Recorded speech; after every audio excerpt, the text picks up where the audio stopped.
हम मीरा मिश्रा गोर लगै छी मिथिला।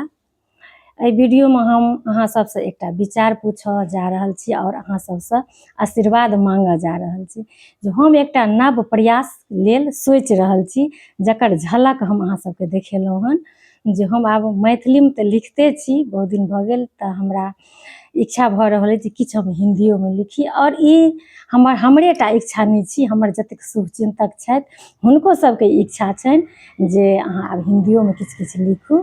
तऽ जकर हम एकटा छोट छिन झलक अहाँ सबके देखेने छलहुँ हँ, सुनेने छलहुँ हन पिछला हफ्ता, जाहिमे अहाँ सब बहुत रास स्नेह आशीर्वाद देने छियै, ओहिमे अहाँ सब सपोर्ट केने छियै।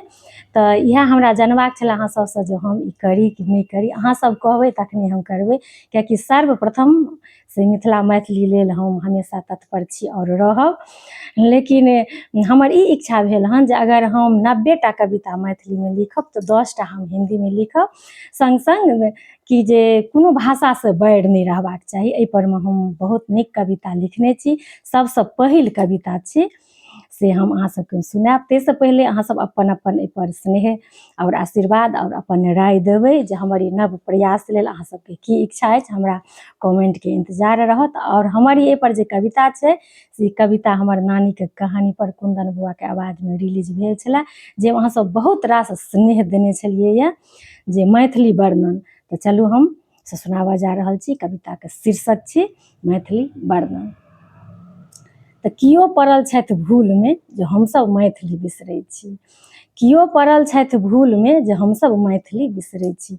अंग्रेज केलक भारत पर शासन, हमसब तैं केलिए अंग्रेजी पर, और ओकर बापक दिन छियै तऽ कनि बाजि देखाबऽ मैथिली के। आ कियो पड़ल छथि भूल में जे हमसब मैथिली बिसरै छी।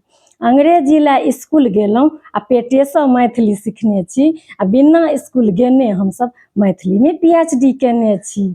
और कियो पड़ल छथि भूल में जे हमसब मैथिली बिसरै छी। यो अंग्रेजी छी शहर के बिल्डिंग, मैथिली हमर पुश्तैनी छी। अंग्रेजी छी शहर के बिल्डिंग, मैथिली हमर पुश्तैनी छी। आ कतबो शहर में बिल्डिंग किनलहुँ, कहू गामक घर की छोड़ने छी। और कियो पड़ल छथि भूल में जे हमसब मैथिली बिसरै छी।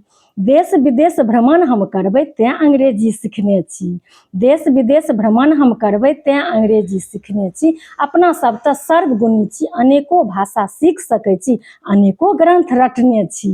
और कियो पड़ल छथि भूल में जे हमसब मैथिली बिसरै छी, हमसब मैथिली बिसरै छी। कोनो भाषा से बैर नहीं हमरा, सब भाषा के आदर करै छी। कोनो भाषा से बैर नहीं हमरा, सब भाषा के आदर करै छी। पर अपन मैथिली भाषा के हम सदिखन माथ पर रखने छी। और कियो पड़ल छथि भूल में जे हमसब मैथिली बिसरै छी। अंग्रेज केलक भारत पर शासन, हमसब तैं केलिए अंग्रेजी पर, ओकर बापक दिन छियै तऽ कनि बाजि देखाबऽ मैथिली के, कनि बाजि देखाबऽ मैथिली के। तऽ इएह हमर भाषा पर हमर ई राय अछि, जे भाषा से लोक के कोनो बैर नहीं रहबाक चाही। हर एक भाषा के अपन अपन महत्व छै। तऽ चलू अहाँ सब अपन अपन राय, स्नेह, प्रेम, आशीर्वाद देबै, और हमरा कमेंट के इंतजार रहत। जय सिया राम, जय मिथिला धाम।